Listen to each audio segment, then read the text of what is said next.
ममता बॅनर्जी यांच्या पराभवानंतर बंगालमध्ये तृणमूल काँग्रेसच्या कार्यालयांवरती हल्ले करण्यात येत असल्याच्या घटना समोर येत आहेत। ममता बॅनर्जी यांच्या पक्षाचे नेते, त्यांच्या पक्षाची कार्यालयं ही हल्लेखोरांच्या टार्गेटवर आली, तर काही ठिकाणी जाळपोळ आणि प्राणघातक हल्ले झाल्याच्या घटना समोर आल्यात।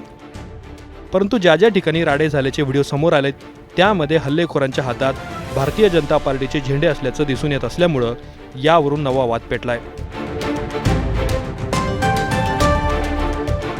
बंगालची संपूर्ण निवडणूक ही सेंट्रल फोर्सच्या सुरक्षेत पार पडलेली होती। आता निकालानंतर हिंसाचार झाल्यामुळं भाजप आणि टीएमसीत नवा संघर्ष सुरू झालाय। मिळालेल्या माहितीनुसार राजधानी कोलकात्यासोबतच हावडा, बीरभूम, जगतबल्लभपूर किंवा 24 दक्षिण परगाना या जिल्ह्यांसह अनेक ठिकाणी तृणमूल काँग्रेसच्या ऑफिसची तोडफोड करण्यात आली आहे। काही ठिकाणी जाळपोळ केल्याच्याही घटना घडल्यात। या घटनांचे व्हिडिओ सध्या सोशल मीडियावर व्हायरल होत आहेत, ज्यामध्ये भाजपचे कार्यकर्ते तोडफोड आणि जाळपोळ करताना दिसत आहेत। निवडणुकीचा निकाल लागल्यानंतर कोलकात्यातील न्यू मार्केटमध्ये जेसीबीने एक इमारत पाडण्याचा प्रयत्न झाला। या घटनेचा व्हिडिओ तृणमूलच्या खासदार महुआ मोइत्रा यांनी शेअर केलाय।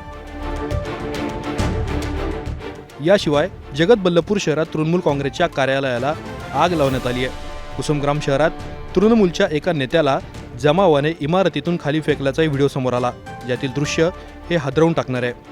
तसेच बॅली शहरात सुद्धा तृणमूलचं ऑफिस फोडण्यात आलंय। असाच काहीसा प्रकार हॉग मार्केटमध्येही घडल्याचा दावा करण्यात येतोय। मंगळवारी रात्री जियागंजमध्ये लेनिनच्या पुतळ्याची तोडफोड करण्यात आली। या घटनेवर कम्युनिस्ट पक्षांनी आक्षेप घेत भारतीय जनता पार्टीवर जोरदार टीका केली आहे। तर बंगालमध्ये हे नवे राडे भारतीय जनता पार्टीचे नेते सुवेंदू अधिकारी यांच्याच इशाऱ्याने होत असल्याचा आरोप तृणमूल काँग्रेसकडून करण्यात आलाय। मतदान सुरळीत पार पडावं यासाठी केंद्रातील मोदी सरकारने बंगालमध्ये सेंट्रल फोर्स तैनात केली होती।